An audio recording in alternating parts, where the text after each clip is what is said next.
અમરેલી જિલ્લામાં મોટાભાગના ખેડૂતો પરંપરાગત ખેતી કરી અને લાખો રૂપિયાની કમાણી કરે છે. અમરેલી જિલ્લામાં સાવરકુંડલા, બગસરા, ખાંભા માર્કેટિંગ યાર્ડમાં જણસની હરાજી કરવામાં આવી હતી. મોટાભાગના ખેડૂતોએ સારી એવી આવક પણ અને ઉત્પાદન પણ મેળવ્યું હતું. આજે સાવરકુંડલા માર્કેટિંગ યાર્ડમાં શીંગ મોટીનો ભાવ 1151 રૂપિયાથી 1351 રૂપિયા સુધી નોંધાયો હતો. તો તલ સફેદનો ભાવ 2600 રૂપિયાથી 2800 રૂપિયા સુધી નોંધાયો હતો. જીરુની જણસની હરાજી કરવામાં આવી હતી. જીરુનો ભાવ 4100 રૂપિયાથી 4800 રૂપિયા સુધી નોંધાયો હતો. કપાસની વાત કરીએ તો કપાસનો ભાવ 1400 રૂપિયાથી 1650 રૂપિયા સુધી નોંધાયો હતો. ઘઉં લોકવણનો ભાવ 421 રૂપિયાથી 530 રૂપિયા નોંધાયો હતો. ઘઉં ટુકડાનો ભાવ 440 રૂપિયાથી 570 રૂપિયા સુધી નોંધાયો હતો.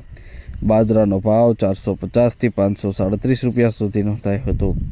જુવારનો ભાવ 500 રૂપિયાથી 850 રૂપિયા સુધી નોંધાયો હતો. દેશી ચણાનો ભાવ 1115 રૂપિયાથી 1251 રૂપિયા સુધી નોંધાયો હતો. ચણાનો ભાવ 1010 રૂપિયાથી 1132 રૂપિયા નોંધાયો હતો. તુવેરનો ભાવ 1530 રૂપિયાથી 1900 રૂપિયા સુધી નોંધાયો હતો. એરડીનો ભાવ 1050 રૂપિયાથી 1101 રૂપિયા સુધી નોંધાયો હતો.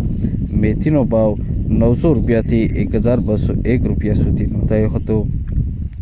રાઈનો ભાવ 1251 રૂપિયા નોંધાયો હતો. ધાણાનો ભાવ 1251 રૂપિયાથી 2501 રૂપિયા સુધી નોંધાયો હતો. આજે માર્કેટિંગ યાર્ડમાં સૌથી વધુ ચણાની આવક નોંધાઈ હતી. આજે સાવરકુંડલા માર્કેટિંગ યાર્ડમાં ચણાની 18,630 મણની આવક નોંધાઈ હતી. આજે વધુ એક વખત માર્કેટિંગ યાર્ડ સાવરકુંડલામાં કપાસના ભાવમાં પણ વધારો નોંધાયો છે. સતત 2 દિવસથી કપાસના ભાવમાં ઉછાળો જોવા મળી રહ્યો હતો. 15 દિવસથી 1400 રૂપિયા ભાવ મળી રહેતા હતા, પરંતુ હવે 1400 રૂપિયાથી કપાસની હરાજી શરૂ થાય છે અને 1650 રૂપિયા સુધી હરાજીનો ભાવ ઊંચો બોલાઈ રહેતા ખેડૂતોમાં ખુશીનો માહોલ પણ જોવા મળી રહ્યો છે. આજે સાવરકુંડલા માર્કેટિંગ યાર્ડમાં 1750 મણ કપાસની આવક નોંધાઈ હતી. તો સાથે જ ઘઉંના ભાવમાં પણ આજે વધારો નોંધાયો છે. આજે 30 રૂપિયા સુધી ઘઉંના ભાવમાં વધારો નોંધાયો છે. 570 રૂપિયા ઘઉં ટુકડા અને ઘઉં લોકવણનો 530 રૂપિયા સુધી સાવરકુંડલા માર્કેટિંગ યાર્ડમાં ભાવ નોંધાયો છે.